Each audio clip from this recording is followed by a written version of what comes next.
Casagrande, primeiro eu queria te agradecer bastante aí pelo tempo para estar falando com a gente sobre uma pessoa, imagino que seja tão querida para você, que é o Faustão, né?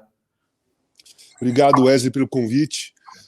Cara, conheço o Faustão desde os meus 17 anos, né? Porque quando eu comecei no Corinthians, ele era repórter de campo e comecei a dar entrevistas para ele, né? Depois que eu estreiei no Corinthians, e a gente foi se aproximando ali. Comecei a admirá-lo como repórter, porque ele era muito divertido, deixava a gente muito à vontade. Eu era muito novo, então você ia dar entrevista para aqueles repórteres mais antigos, né? A gente ficava meio tenso, e com o Faustão, com aquele jeito dele divertido, tirar uma onda da sua cara tal, ficava muito à vontade. E nós se aproximamos assim por causa do futebol. E eu queria te perguntar também em relação ao Sócrates, né? O Faustão já disse várias vezes que era muito próximo do Sócrates, inclusive Sim. Eles até dividiam um carro em São Paulo na época, né? No início dos anos 80. Como é que era essa aproximação sua dos dois? O que vocês costumavam fazer juntos? Você tem boas histórias aí do Faustão? Cara, assim, eu conheci o Faustão através do Magrão, né? Através do Magrão, porque eu era muito tímido, estreiei, fiz gols, tal, os caras vinham conversar comigo, e aí o Magrão me dava uma ficha, né? Falava para mim, ó, aquele cara é legal, pode conversar, tal. E o Faustão é um desses caras, né? Eu me lembro do Faustão, assim, inicialmente, que a gente acabava o treino, a gente ia tomar uma cerveja no Bar da Torre, lá dentro do Corinthians, ele não bebia, mas ele ficava na roda junto com a gente. Lá ficava um monte de jornalistas, eu e o Magrão sentado ali, batendo papo, trocando ideia, e o Faustão sempre estava nessa roda. O Faustão foi um dos repórteres de campo, um cara que vivia no meio da gente ali, dos mais honestos e confiáveis de todos. Apesar que naquela época, como a relação jogador de futebol, jornalista era muito próxima, todo mundo era muito honesto na relação, porque você conhecia muito bem o cara que estava dando entrevista e o cara te conhecia muito bem, porque eles estavam no treino todo dia, via você, conversava com você, via como você era de personalidade, então isso aproximava muito a gente. Então por isso que o Faustão fazia parte de um grupo de jornalistas que cobriam o Corinthians, que eram muito próximos a nós jogadores, mas muito próximos mesmo a eu e o Magrão, que nós ficávamos ali, a gente fazia a roda todo dia, entendeu? Tá certo. E depois dessa fase do Corinthians, depois que o Faustão deixou ali o jornalismo esportivo, vocês mantiveram contato por ano? Vocês ainda se encontravam? Sim. Olha, assim, eu tenho alguns momentos marcantes com o Faustão, né? Por exemplo, a final de 82, Corinthians-São Paulo, quando eu entrei no campo, ele veio na minha direção e falou pro Osmar, tô com o Casão aqui. E a Rita Lee estava lá em cima na cabine, e aí eu falei, Osmar, faz o seguinte, eu vou fazer o gol Rita Lee. Então, o gol Rita Lee surgiu de uma entrevista com o Faustão, na realidade. O Faustão que veio na minha direção e passou, e aí aconteceu tudo aquilo. Eu fiz o gol, foi um gol marcante, tanto para mim, como para a família da Rita também. Foi o único gol que alguém dedicou para ela, e foi o único gol que eu dediquei para alguém. Então, para mim, tem um peso e é muito importante aquele gol Rita Lee. Depois disso, o Faustão costumava fazer a pizza dele de segunda noite na casa dele. E eu sempre era convidado. Toda vez que ele fazia 1, 2 vezes por mês, eu não me lembro bem a distância de uma para outra, mas ele sempre me convidava, eu estava sempre lá nas pizzas dele. E quando eu fui internado, né? Quando eu fiquei internado 1 ano por dependência química, quando eu saí, eu fui no programa do Serginho Groisman, né? Que foi o primeiro programa que fui fazer, e depois de um tempinho, em 2011, eu fui no programa do Faustão, que aí foi aquele quadro que você conta a sua história, os caras vão contando a sua história e as pessoas fazem perguntas, né? As pessoas dão depoimentos. E apareceu o depoimento dos meus 4 filhos ali, naquele dia. E o meu filho mais novo, que era pequeno aquele dia, deu um depoimento muito marcante, muito chocante, que para mim, naquele momento, foi um soco no estômago, mas que foi um impulso enorme para eu brigar pela minha recuperação. No programa do Faustão. Depois eu levei os 3, né? Eu e os meus 3 filhos, numa dessas pizzas do Faustão. E depois, eu sempre fui conversando com ele, muita coisa. Eu chegava de domingo, eu chegava bem mais cedo, o jogo era às 4, 2 e pouco eu estava lá. E aí eu ia no camarim do Faustão, que era do lado do estúdio do esporte, quando a gente fazia jogo no estúdio, eu ia lá, entrava no camarim e ficava batendo papo com ele sobre o que estava acontecendo, ele ficava perguntando para mim, ele passava algumas coisas. Eu lembro que lá no início, depois da Copa de 98, eu entrava, ele me chamava lá para conversar, você tá bem pra caramba, tá todo mundo te elogiando aqui dentro, pô, você tá legal, continua assim, meu. Você tem que ser assim, direto, sabe? Não tem que passar pano para ninguém, não, você tem que dar a sua opinião, tal. E isso eu conversava com ele quase sempre durante a nossa vida ali, né, na TV Globo. Cara, assim, quando eu precisava conversar, às vezes, principalmente sobre televisão, quando eu comecei a ter um pouco de incompatibilidade, um pouco antes de eu sair, eu ligava para ele para falar, cara, tá difícil, tal. E ele, sabe, muito mais experiente que eu em televisão, jornalista formado, né? Então é acostumado àquilo. E eu, apesar de estar lá, de estar na TV Globo há 25 anos naquela época, mesmo assim, a gente não sabe como funcionam os bastidores. Você nunca vai saber como funcionam os bastidores, a não ser que você faça parte dos bastidores, né? Que não era o meu caso, mas era o caso dele. Então a gente conversava bastante sobre os bastidores da televisão. E dá para dizer que o Faustão foi fundamental naquela sua transição de deixar a carreira ali do futebol para entrar na TV? Foi um dos caras que mais te ajudou nisso? Sim, assim, teve o José Trajano, né? O José Trajano foi o cara que me levou para ESPN. Depois teve o Marco Mora, que era o diretor da TV Globo, e o Luiz Fernando Lima, que era ex-repórter também, e virou diretor da TV Globo. E, pós isso, Faustão, porque o Faustão já estava lá há muito tempo. Né? E aí ele ficou bastante feliz quando eu entrei para ser comentarista da TV Globo. E logo no início ele me pediu para ir no programa dele, que era lá no Rio de Janeiro ainda. E aí nós começamos a fazer, eu e o Kleber, acabava a rodada aqui em São Paulo, a gente pegava o avião, ia lá para o Rio de Janeiro para ir fazer a parte de esporte do programa do Faustão. Foi ele que inventou essa história, ele que quis eu e o Kleber no programa dele, porque ele também gostava muito do Kleber. Gosta, né? Ele gosta muito do Kleber, né? A relação nossa com ele era muito próxima, eu, o Kleber e com o Faustão. Então ele gostava muito da gente. E foi ele que começou a me chamar e chamar o Kleber para fazer a parte do esporte lá. A gente saía daqui, ia para o Rio, fazia a parte do esporte, que eram 15 minutos, pegava avião e voltava, entendeu? Que legal, que bacana.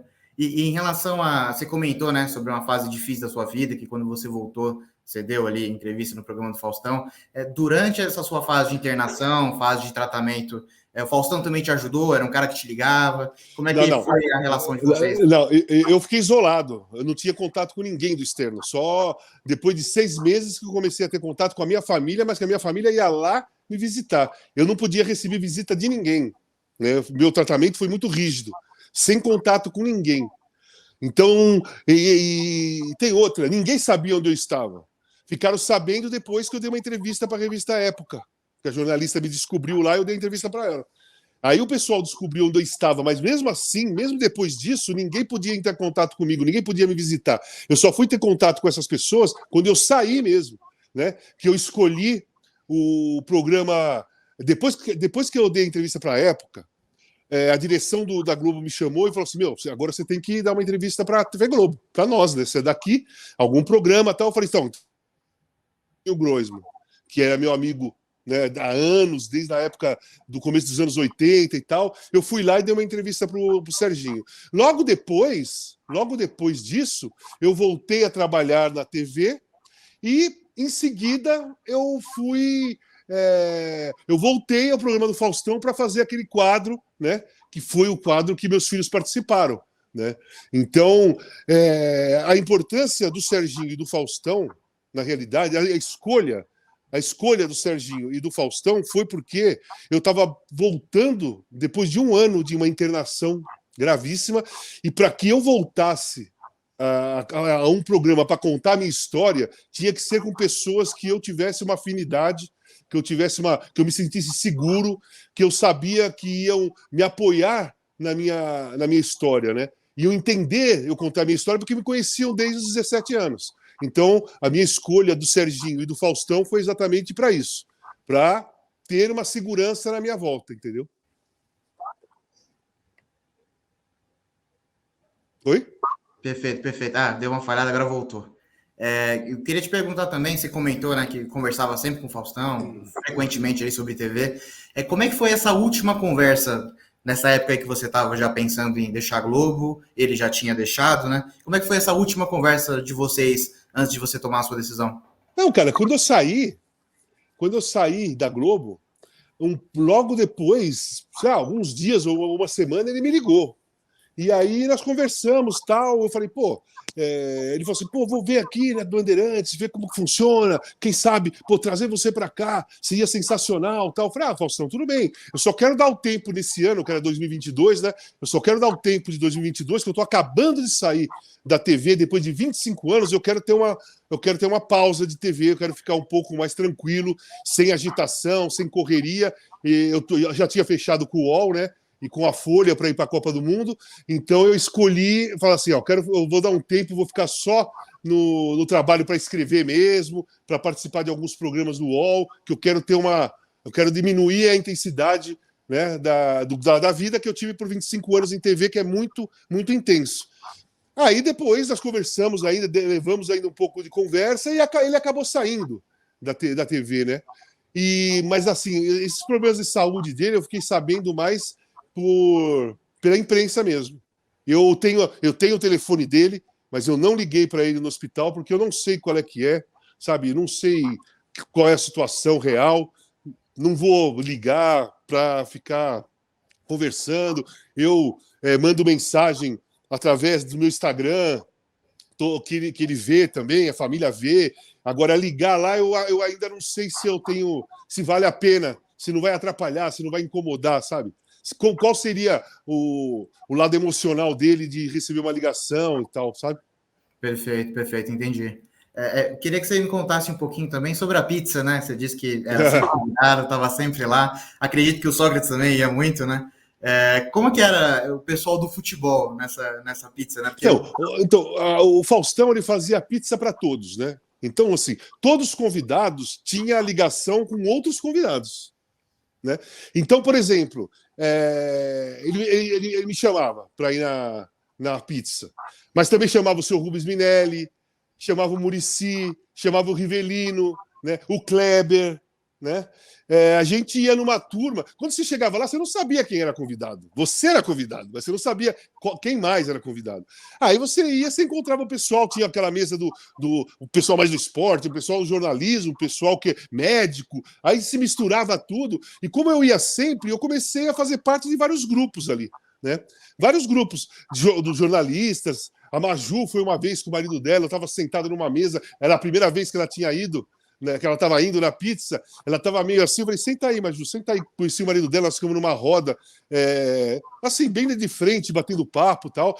Então ali, o Faustão não fazia ele convidava as pessoas para não deixar ninguém deslocado. Ninguém ficava deslocado no jantar, ou na pizza que ele fazia, ou no almoço, que ele fazia almoço no final de ano também. Ele nunca ficava deslocado. Ninguém ficava deslocado, porque sempre tinha uma turma que era relacionado, né, com a profissão. Que legal, que legal. E queria, só para encerrar, eu queria que você me contasse um pouquinho, né? A gente falou do Faustão, repórter esportivo, né? Que convivia com vocês, estavam sempre ali num ótimo clima, né? O Faustão era uma figura querida ali por aquele grupo da democracia corintiana. Muito como que era a querido. relação dele com os outros jogadores também? A relação dele, primeiro assim, os caras brincavam muito com ele. Ele tinha uns apelidos que ele não gostava, e quando o cara não gosta de apelido, é a hora que os caras ficam chamando, ficam provocando. Então, logo no início que eu subi, o Zé Maria, sabe? Os caras passavam por ele e falavam o nome, o apelido, e aí ele tipo, ô Zé, não sei o quê, falava. Então, os jogadores de futebol do Corinthians, na época, eles tinham liberdade para brincar com o Faustão. E o Faustão tinha liberdade de xingar, de reclamar ou de colocar apelido em você.